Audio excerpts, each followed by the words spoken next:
चलिए सीधे रुख करते हैं अपने मेहमानों का, जिनसे हम इन्हीं मुद्दों पर बातचीत करेंगे। और इस चर्चा में मेरे साथ जुड़ रहे हैं घनेंद्र भारद्वाज जी, प्रवक्ता हैं आम आदमी पार्टी के। संकेत गुप्ता भारतीय जनता पार्टी के नेता हैं जो इस चर्चा में मेरे साथ जुड़ रहे हैं। डॉक्टर अनित सिंह प्रवक्ता हैं कांग्रेस पार्टी के जो इस चर्चा में मेरे साथ जुड़ रहे हैं। विपिन शर्मा वरिष्ठ पत्रकार हैं जो इस चर्चा मेरे साथ जुड़े हुए हैं। और निरंजन पोद्दार जी राजनीतिक विश्लेषक इस चर्चा मेरे साथ जुड़े हैं। आप सभी लोगों का बहुत बहुत स्वागत। सीधे रुख कर लेते हैं निरंजन पोद्दार जी का, राजनीतिक विश्लेषक है जो हमारे साथ जुड़े हैं। निरंजन पोद्दार जी, देश में जो सियासत का तरीका है वो पूरी तरीके से पिछले 10 सालों में, एक दशक में बदल गया है। और आने वाले वक्त में ये जिस दिशा में जा रहा है, क्या आप मानते हैं कि अभी निकट भविष्य में जो सियासत होगी, विशेष तौर पर उत्तर भारत की अगर हम बात करें, तो वो राम के इर्द गिर्द ही घूमेगी? देखिए धर्मराज जी, इसको आप राम के इर्द गिर्द नहीं मान के चलिए। मेरा ये मानना है कि, और इसके अंदर जो आपने एक बात कही कि उत्तर भारत, मैं आपको एक चीज और बताऊं, अंडर करंट और सेंटिमेंट्स पूरे भारत के अंदर है। ओके। और इसको राम से और केवल राम के इर्द गिर्द जो आपने शब्द कहा, मेरे हिसाब से ये वाक्य छोटा रहेगा। मेरा यह मानना है कि जिस तरीके से राष्ट्रव्यापी सांस्कृतिक राष्ट्रवाद की इस टाइम एक क्रांति उत्पन्न हो रही है पूरे देश के अंदर, मैंने क्या कहा, राष्ट्रव्यापी सांस्कृतिक राष्ट्रवाद की एक क्रांति उत्पन्न हो रही है इस समय।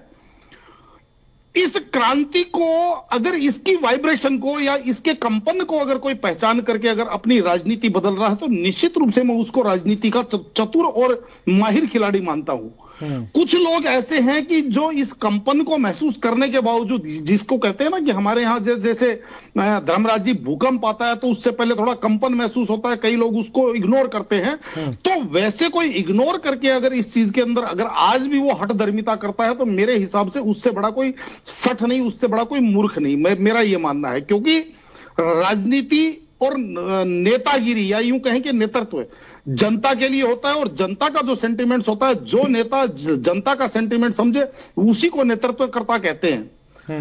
अब बात करें, देखिए जिस तरीके से अरविंद केजरीवाल जी ने जिस तरीके से देश का वाइब्रेशन पहचाना है, इस कंपन को पहचान करके और अपनी राजनीति, हाँ एक चीज मैं जरूर कहूंगा कि जो राजनीति को बदलने आए थे, वो राजनीति में बदलने में माहिर हो गए, ये चीज जरूर हो गई।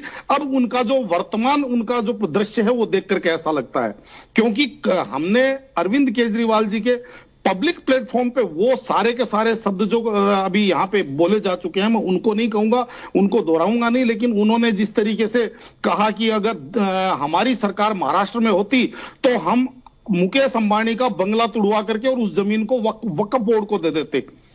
जिस तरीके से अरविंद केजरीवाल जी ने जो तमाम अपने पब्लिक प्लेटफॉर्म पे जो बयान दिए, वो सारे के सारे यहां सबके सामने हैं। और आज अगर उनको अचानक समझ लीजिए भगवान श्री राम से प्रेम उत्पन्न हो रहा है, तो मैं तो एक ही बात कहूंगा धर्मराज जी, रामायण के अंदर चौपाई है, पापवंत कर सहज सुभाऊ, भजन मोरते भाव न काऊ, जो पे दुष्ट हृदय सोई होई, मोरे सन्मुख आव की सोई, निर्मल मंजन सो मोहि पावा, मोहि कपट छल छिद्र न भावा।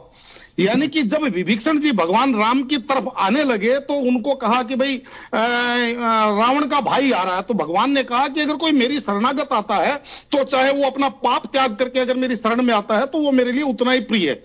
तो निश्चित रूप से देखिए, उस चीज के लिए मैं इनको बहुत साधुवाद देता हूं कि इन्होंने बहुत जल्द भगवान राम को शरणागत किया है, तो इसके लिए तो साधुवाद के पात्र हैं। लेकिन कभी ऐसा ना हो कि जिस तरीके से कभी ये राम और कभी रम, आपने देखा होगा एक के साथ एक फ्री, छोटा टेट्रा पैक, 24 साल से घटा करके 21 साल, पीने की उम्र 21 साल से घटा करके 18 साल करने की तैयारी, रात को बढ़ाने, रात को जो बार हैं, उन बार्स को खोलने के अंदर रात को 2 बजे तक बार खुले रहेंगे आप, यानी कि 2 बजे 3 बजे तक रात को दारू पिएंगे। तो कहीं ऐसा तो नहीं कि भाई कभी ये राम पे जाते हैं, कभी रम पे जाते हैं, दोबारा से कभी रम पे चले जाए।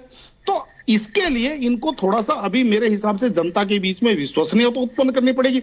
एक और महत्वपूर्ण अंतिम मेरे वाक्य, आज ज्ञानेंद्र भारद्वाज जी ने एक बहुत अच्छी बात कही, मैं इनकी बात से 100% सहमत हूं कि लोकतंत्र के अंदर जो असेसमेंट होता है वो जनता करती है, लेकिन ज्ञानेंद्र भारद्वाज जी इस चीज को भी आप समझ के चलिए कि पिछले 5 वर्षों का अगर हम रिकॉर्ड निकाल करके देखें तो आम आदमी पार्टी को पूरे हिंदुस्तान के अंदर, दिल्ली सहित पूरे हिंदुस्तान के अंदर 3 करोड़ से कम लोगों ने वोट दिया है, लेकिन भारतीय जनता पार्टी को 34 करोड़ लोगों ने वोट दिया है, जिनको आप दुष्ट, नाकारा, नालायक और पता नहीं क्या क्या बताते हो। तो क्या मतलब भारतीय जनता पार्टी को आपसे अगर मान लीजिए 10 गुना लोगों ने वोट दिया है, ठीक है तो उनका जनता ने असेसमेंट चलिए ठीक है सर, अब मेरे पास ठीक है, राजनीति के अंदर मोटे तौर पर मापदंड भी कहीं ना कहीं, ठीक है, आपकी बात आ गई है सर, आपकी बात आ गया। ठीक है, निरंजन पोद्दार जी जल्दी से। देखिए धर्मराज जी, कांग्रेस के विद्वान प्रवक्ता की मैं बहुत बड़ी और बहुत उच्च स्तर की बातें सुन रहा था राजनीति के ऊपर, लेकिन जिस तरीके से इस देश ने देखा है कि जब जामा मस्जिद से घोषणा हुआ करती थी कि हाँ मैं हूं आईएसआई का भारत के अंदर सबसे बड़ा एजेंट, किसी की ताकत है तो मुझे हाथ लगा करके दिखाए। हाँ, भारत माता को डायन कहा जाता था भारत की दिल्ली की जामा मस्जिद से इमाम द्वारा, और वहां पे फिर वोटों की मंडी लगाई जाती थी, और जिस तरीके से राजनीतिक पार्टियां वहां जाकर के शीर्षासन करती थी, उस राजनीति को सबने देखा है। धर्म की राजनीति की बात करने वालों को बता रहा हूं, बिना रोजे रखे जिस तरीके से, चलिए ठीक है सर, बिल्कुल टाइम नहीं है, वो भी इस देश की राजनीति ने देखा है। हाँ। आज जब उसी खेल के उन्हीं नियमों से नियम बदल गए, पहले 20 का था 80 का हो गया, अब 80 का हो गया। और धर्म और पता नहीं कितनी इनको साधुवाद की बातें इनको समझ में आ रही है।